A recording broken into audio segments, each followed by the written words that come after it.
सलाम नमस्ते दोस्तों, मेरा नाम फरीन अंसारी है और ये खबर आप मेरे official channel Fareen Ansari official पर देख रहे हैं। दोस्तों, राहुल गांधी आईपीएस पूरन कुमार को श्रद्धांजलि अर्पित करने उनके परिवार से मिलने के लिए पहुंचे हुए थे और आखिरकार परिवार से मुलाकात हो गई है।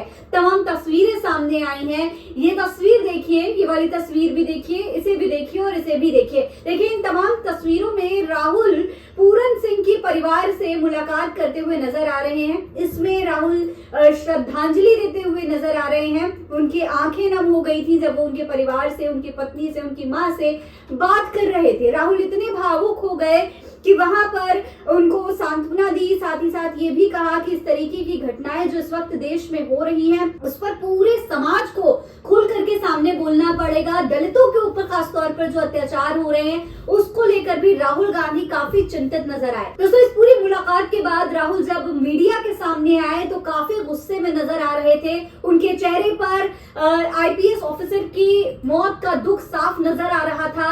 इंसाफ की जंग लड़ना चाहते हैं राहुल गांधी, ये बात भी उन्होंने मीडिया के कैमरे पर आकर कही। उन्होंने कहा कि ये एक दुखद घटना है। पूरन कुमार एक सरकारी अधिकारी और हरियाणा के मुख्यमंत्री ने व्यक्तिगत रूप से उनसे वादा किया था कि स्वतंत्र और निष्पक्ष जांच शुरू की जाएगी और कार्रवाई की जाएगी।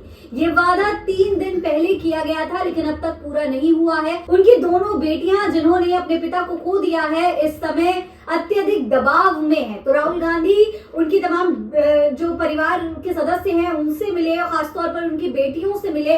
तो राहुल गांधी ने बताया कि भैया जो उनकी बेटियां हैं वो बहुत दुखी हैं, अपने पिता की इंसाफ की जो जंग है उसको लगातार लड़ने की कोशिश कर रही हैं। अपने पिता का अंतिम संस्कार करना चाहती हैं, लेकिन 9 दिन होने को आ गए हैं और अब तक की उनका अंतिम संस्कार तक नहीं हुआ है। दोस्तों, राहुल गांधी ने परिवार के प्रति सहानुभूति भी व्यक्त करते हुए ये कहा कि उन्हें न्याय सुनिश्चित किया जाना चाहिए और संबंधित अधिकारियों को जल्द से जल्द कार्रवाई करनी चाहिए। जिन्हें सजा मिलनी है उन्हें सजा मिलनी चाहिए। दोस्तों, राहुल गांधी ने ये भी साफ शब्दों में कहा कि पिछले कई सालों से अधिकारी सिस्टमैटिकली उत्पीड़न और धमकियां दे रहे थे। उनका मानना है कि इससे देश भर के करोड़ों दलित नागरिकों को गलत संदेश जा रहा है कि चाहे आप कितने भी सफल हो जाओ, किसी भी पद पर बैठे हो, दलित होने की वजह से आपको दबाया ही जाएगा, कुचला ही जाएगा और नजरअंदाज किया ही जा सकता है। यानी कि जिस तरीके से एक आईपीएस अधिकारी जो खुद आईपीएस है, उनकी पत्नी भी आईपीएस अधिकारी है, दोनों जो पति पत्नी है वो अधिकारी हैं, लेकिन बावजूद इसके दलित होने की वजह से उन्हें इतना उत्पीड़न झेलना पड़ा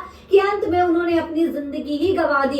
इस तरीके से अगर चीजें होंगी इतने सीनियर अधिकारी के साथ, तो जाहिर सी बात है जो देश की आम जनता है वो सोचने पर मजबूर हो जाएगी कि आखिर हमारे साथ क्या होगा। अगर एक अधिकारी के साथ ऐसा हो रहा है तो हम किस खेत की मूली है, हमारे साथ तो कुछ भी हो जाएगा, हमें सरकार देखने को पूछने को आएगी ही नहीं। दोस्तों, राहुल गांधी ने प्रधानमंत्री और हरियाणा के मुख्यमंत्री से अपील की है कि परिवार से किए गए न्याय के कमिटमेंट को पूरा किया जाए। उन्होंने ये भी कहा कि जिन अधिकारियों की गिरफ्तारी की मांग है उन्हें तुरंत गिरफ्तार किया जाना चाहिए। मामले की निष्पक्ष रूप से जांच होनी चाहिए। वहीं कांग्रेस महासचिव प्रियंका गांधी ने एक्स पर एक ट्वीट लिखा है। उन्होंने कहा कि हरियाणा के वरिष्ठ आईपीएस अधिकारी श्री वाई पूरन कुमार जी ने हाल ही में जातिगत उत्पीड़न से तंग आकर आत्महत्या कर ली थी। उनका परिवार न्याय के लिए भटक रहा है, लेकिन कोई सुनवाई नहीं हो रही है। ये पूरा प्रकरण इस बात का सबूत है कि भाजपा राज में ऊंचे पदों पर पहुंचकर भी दलित समाज के लोग सुरक्षित नहीं है और ना ही उनके लिए न्याय है। ऐसी शर्मनाक घटनाएं देश और समाज के लिए कलंक है।